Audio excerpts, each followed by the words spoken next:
नमस्कार। अगर आप यूजीसी नेट परीक्षा की तैयारी कर रहे हैं तो ये चर्चा खास आपके लिए है। चलिए कम्युनिकेशन यानी संचार के उन कोर कॉन्सेप्ट्स को समझते हैं जो पेपर 1 के लिए बहुत ही जरूरी हैं।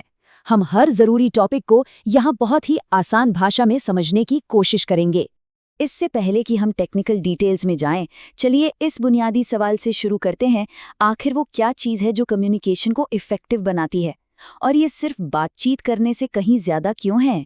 यकीन मानिए, इस सवाल का जवाब ही इस पूरे विषय की नींव है। आज हम 5 जरूरी हिस्सों पर बात करेंगे। सबसे पहले कम्युनिकेशन का कोर कॉन्सेप्ट समझेंगे, फिर इसके टाइप्स और चैनल्स को जानेंगे।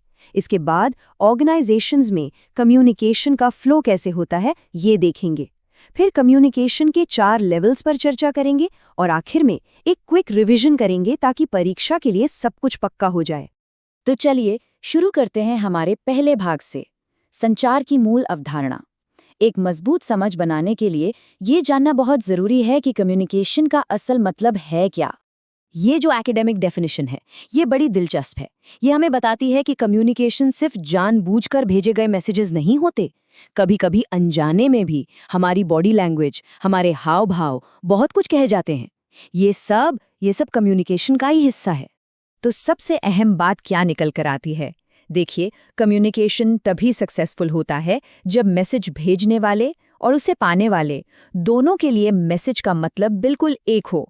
अगर समझ में जरा सा भी फर्क आ गया तो वो इफेक्टिव कम्युनिकेशन नहीं कहलाएगा। यही इसका मूल सिद्धांत है। स्क्रीन पर दिख रही ये कैरेक्टरिस्टिक्स परीक्षा के लिहाज से बहुत ज़रूरी हैं। जैसे कि एक टू वे प्रोसेस है, ये हमेशा चलता रहता है, डायनामिक है और इसका हमेशा कोई ना कोई लक्ष्य ज़रूर होता है। इन पॉइंट्स को समझना आपको कई सवालों के जवाब देने में मदद करेगा। चलिए अब आते हैं हमारे दूसरे भाग पर, कम्युनिकेशन के प्रकार और माध्यम। यहाँ हम ये देखेंगे कि मैसेजेस को किन किन अलग-अलग तरीकों से भेजा और समझा जाता है। परीक्षा के लिए ये फर्क समझना बेहद जरूरी है, वर्बल और non verbal communication. Verbal communication में शब्दों का इस्तेमाल होता है, चाहे वो बोले गए हों या लिखे हुए।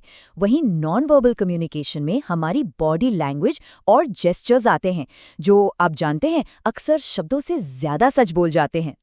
अब देखिए, वर्बल कम्युनिकेशन के भी 2 मुख्य रूप हैं, ओरल यानी बोले गए शब्द और रिटन यानी लिखित शब्द। ओरल कम्युनिकेशन में फौरन फीडबैक मिलता है, जैसे फोन कॉल पर। दूसरी तरफ रिटन कम्युनिकेशन, जैसे कि कोई ईमेल, एक परमानेंट रिकॉर्ड बन जाता है। यहाँ नॉन वर्बल कम्युनिकेशन के कुछ एलिमेंट्स दिए हैं, जैसे हमारी अपीयरेंस, हमारी बॉडी लैंग्वेज जिसे काइनेसिक्स कहते हैं, और हमारी आवाज़ का उतार चढ़ाव जिसे पैरा लैंग्वेज कहते हैं। और सबसे दिलचस्प बात क्या है, ये इशारे या तो हमारे शब्दों को और मजबूत बना सकते हैं या फिर उन्हें पूरी तरह काट सकते हैं।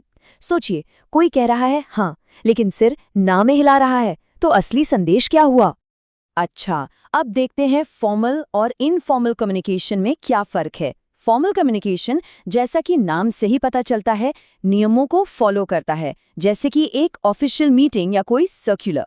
वहीं इनफॉर्मल कम्युनिकेशन दोस्तों के बीच की बातचीत की तरह होता है, एकदम सहज, बिना किसी नियम के। अब इन्हीं कॉन्सेप्ट्स को हम एक ऑर्गेनाइजेशन यानी एक संगठन के कॉन्टेक्स्ट में देखेंगे।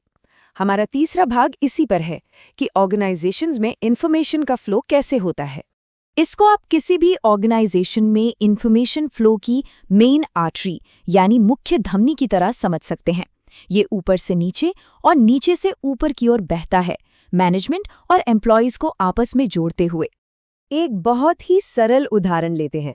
जब कोई छात्र किसी प्रोफेसर से सवाल पूछता है तो ये है अपवर्ड कम्युनिकेशन, मतलब नीचे से ऊपर। और जब वही प्रोफेसर लेक्चर देते हैं तो वो हो जाता है डाउनवर्ड कम्युनिकेशन, मतलब ऊपर से नीचे। और ये है पीयर टू पीयर कम्युनिकेशन, मतलब जब एक ही लेवल के कर्मचारी आपस में बात करते हैं तो उसे हॉरिजॉन्टल या लैटरल कम्युनिकेशन कहते हैं।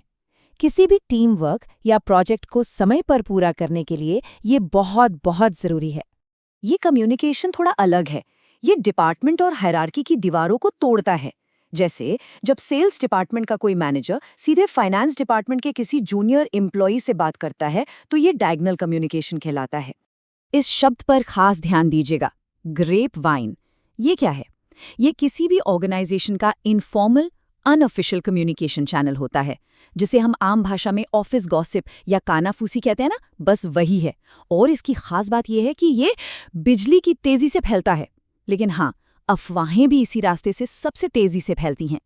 चलिए अब अपने चौथे भाग की तरफ बढ़ते हैं। यहाँ हम कम्युनिकेशन को उसमें शामिल लोगों की संख्या के आधार पर देखेंगे, मतलब कम्युनिकेशन के 4 लेवल्स। ये स्लाइड कम्युनिकेशन के स्केल को बहुत ही अच्छे से दिखाती है। देखिए, ये इंट्रापर्सनल यानी खुद से बात करने से शुरू होता है, फिर आता है इंटरपर्सनल यानी दो लोगों के बीच बातचीत, उसके बाद ग्रुप कम्युनिकेशन और आखिर में मास कम्युनिकेशन, जहां एक ही संदेश लाखों करोड़ों लोगों तक पहुंचता है। और अब आ गए हैं हम अपने आखिरी पड़ाव पर, हमारे अंतिम भाग में। चलिए उन सभी मेन पॉइंट्स को जल्दी से दोहरा लेते हैं जो परीक्षा के लिए सबसे ज्यादा जरूरी हैं। स्क्रीन पर दिए गए ये सभी पॉइंट्स आपके रिवीजन के लिए की हैं। वर्बल और नॉन वर्बल में फ़र्क, फॉर्मल और इनफॉर्मल का मतलब, ग्रेपवाइन जैसी कॉन्सेप्ट्स, ये अक्सर परीक्षा में पूछे जाते हैं। और हाँ, एक बात हमेशा याद रखनी है, इन सब का मूल उद्देश्य है म्यूचुअल अंडरस्टैंडिंग यानी आपसी समझ बनाना। और जाते जाते एक सवाल छोड़ जाते हैं। आज की इस डिजिटल दुनिया में टेक्नोलॉजी कम्युनिकेशन के इन क्लासिक प्रिंसिपल्स को कैसे बदल रही है, इस पर ज़रूर सोचिएगा।